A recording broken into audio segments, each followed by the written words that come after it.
Donc là, ici en frame 5. Voilà. Donc là, maintenant, donc grâce à ça, nous avons l'interpolation de 1 à 5. Voilà. Donc là, on pourrait même remettre donc à 10. Donc, non, pardon, c'est plutôt 9. Voilà. Donc ça fait 5. Donc après, c'est down, pass, pause, up, contact. Donc en frame 9, on aurait pu donc remettre la pause 1. Bon. Mais on va pas le faire tout de suite. Donc là, nous, ce qu'on va faire, c'est que on va faire donc le posing en frame 4. Donc grâce à ça, donc, on obtient notre interpolation. Interpolation là, de 1 à 5. Voilà. Donc là, surtout, ce qu'on va pouvoir remarquer, c'est que grâce au système IK, qui se déplace de manière linéaire, nous avons le contrôleur du pied là, qui se déplace de manière linéaire. Donc là, on voit que automatiquement, les pieds restent toujours en contact avec le sol grâce au système IK. Si vous faisiez ce mouvement en FK, vous allez avoir des problèmes. Ça va être trop compliqué. Donc les pieds vont passer sous le sol, il va falloir réajuster à chaque fois. Non, c'est n'importe quoi, ne le faites pas. Donc une fois qu'on a réalisé ça, donc là le but donc c'est de venir en frame 3 et de faire donc la passe pause. Donc là vous faites comme vous voulez. Donc soit vous faites le placement avec le décalage, ou alors tout simplement ce que vous faites, vous sélectionnez donc le plan dans l'outliner et vous replacez donc le personnage à côté de Stewart. De cette manière là vous allez pouvoir refaire les réajustements en frame 3. Voilà. Et comme on est en auto-key, donc là tout simplement ce qu'il me reste à faire, donc là déjà c'est de lever donc la hanche. Voilà. Je lève la hanche. Donc j'ai le personnage là qui tend la lampe. Je viens sélectionner le pied gauche, parce que là en vue de côté c'est pas facile puisqu'il y a le pied droit qui est juste devant. Donc j'appuie sur W, voilà, et je le déplace. Voilà. Donc là je vais vérifier plusieurs choses. Déjà là je vois qu'il y a encore un foot roll. Donc le foot roll, j'en ai pas besoin. Donc, je vais le remettre à 0. Je vais faire la même chose sur l'autre pied. Donc le pied doit être bien à plat. Et là je vais faire une rotation sur le pied gauche. Alors pourquoi est-ce que je fais une rotation sur le pied gauche alors qu'on pourrait utiliser le foot roll et le toe rise? Donc là, la question se pose et est intéressante.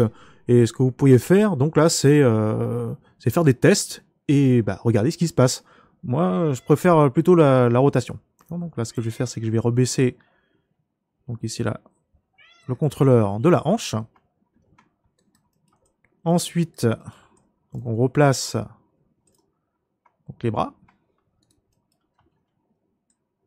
Voilà, donc légèrement comme ça. Donc le bras gauche, apparemment... Ouais. Donc le bras gauche, comme on n'a pas la référence, c'est à nous d'inventer la position. Un petit peu comme ça. Donc on voit la main gauche ici, là, en noir.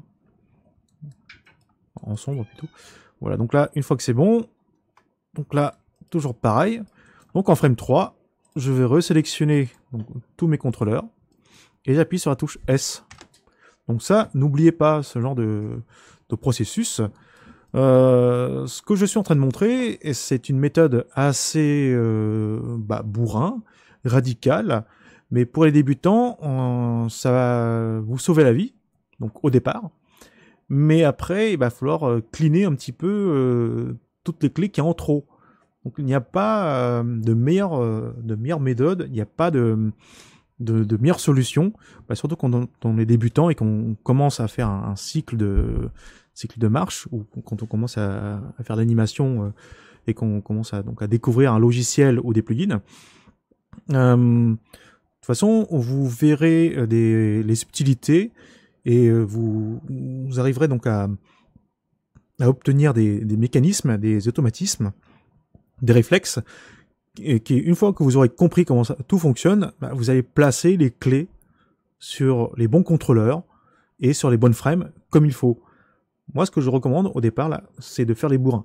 Donc là, déjà, on place toutes les pauses frame par frame, avec une seule frame d'écart. Systématiquement, on fait le posing et on applique une clé partout. Comme ça, on bloque tout. Et donc, ça peut vous garantir, en tout cas pour les débutants, d'avoir une animation quasiment correcte. Ensuite, donc une fois qu'on aura terminé, on va faire du cleaning. Voilà. Donc là, je viens de fixer la pose numéro 3. Donc là, après, c'est à vous de voir quelle pose vous voulez faire. Donc là, on a 1, 3 et 5. Voilà. Donc là, c'est plutôt pas mal. Voilà. Donc là, soit on fait la pose 2, puis la 4, ou là on fait la 4, puis la 2. Donc là, ça n'a pas d'importance. En tout cas, là, on a respecté la méthode pose to pose, donc qui consiste à placer d'abord la première pose stratégique, la deuxième pose stratégique, la pose du milieu, donc autrement dit l'extrême, et on comble avec donc des positions intermédiaires, donc qui vont généralement être des breakdowns pour compenser les retards ou les avances. Donc là je me place en frame 2. Ok, pareil, donc je peux me mettre en vue de côté. Je clique sur ici la référence dans l'outliner. Je décale ici là, voilà. Et donc là, je vais tout simplement appliquer donc le tout là, comme je le vois. Donc là, par exemple, là le pied là, normalement il est à plat. Donc là, le foot roll à 0. Voilà. Foot roll à 0. Ensuite ici, donc le foot roll donc à 0.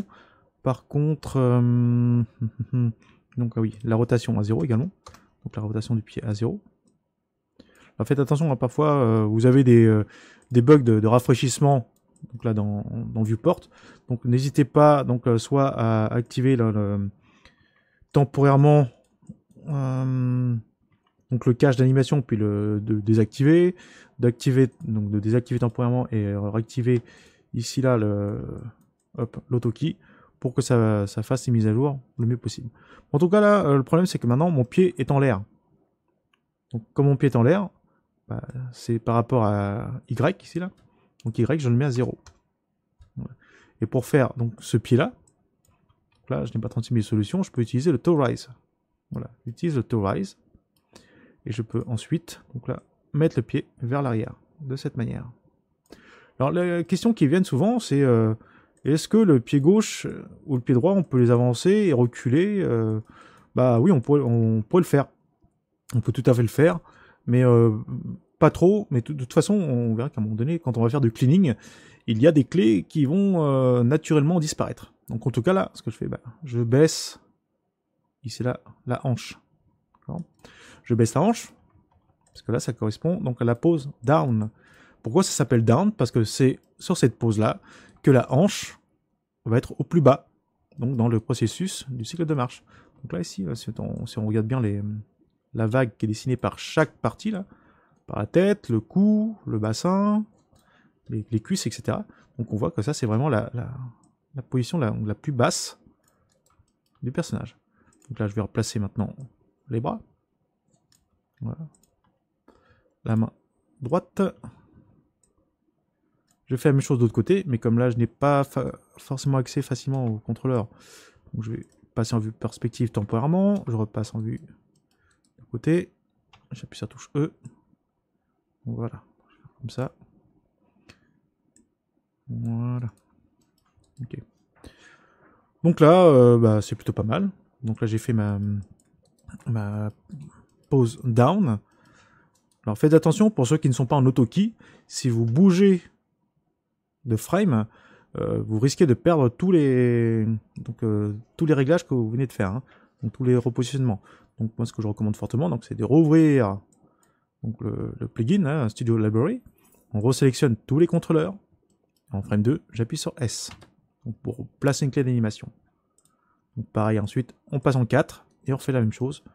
Donc là, je mets en vue de côté. Je sélectionne l'image, je peux la reculer.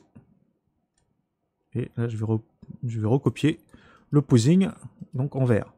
Donc tout simplement, là, ce que je vais faire, c'est que je vais lever au maximum donc, ce contrôleur. Sachant que là, j'ai le pied droit là qui va se lever un peu plus, comme ça. Donc grâce à ça, je vais récupérer du mou pour pouvoir le lever encore plus haut. Voilà, comme ça. Ensuite là, donc je sélectionne le pied gauche. Donc le pied de l'autre côté.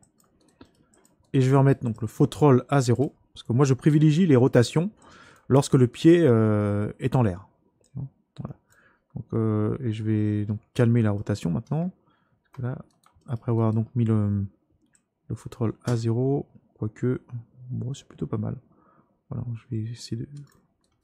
Voilà, je vais le mettre comme ça. Le bras droit, il est quasiment bon. Il n'y a pas grand chose à modifier. Bon, peut-être un tout petit peu comme ça. Le bras gauche est ok. C'est juste l'épaule là. L'épaule gauche, voilà, comme ça. Ok. Puis ça, la main, légèrement comme ça. La main de l'autre côté, apparemment, elle est un tout petit peu plus vers l'avant. De toute façon, là, vous pouvez faire vos réajustements. Quand on va donc faire du cleaning, ça va naturellement remettre les choses comme il faut.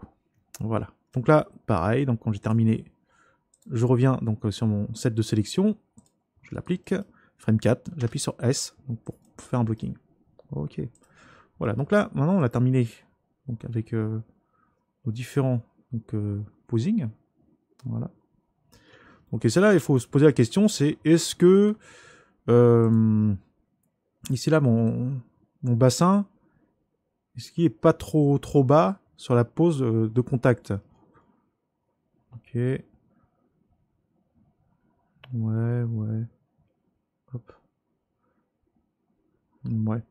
Bon, là, ça peut... on peut se poser la question. Parce que normalement, ici, quand on regarde... ici, là, en principe, on a l'impression que... alors, la pose de contact... ouais, la passe pose est légèrement au-dessus. Mais elle est en dessous de la hop. De toute façon, ça, on pourra réajuster si vraiment on a des petits problèmes.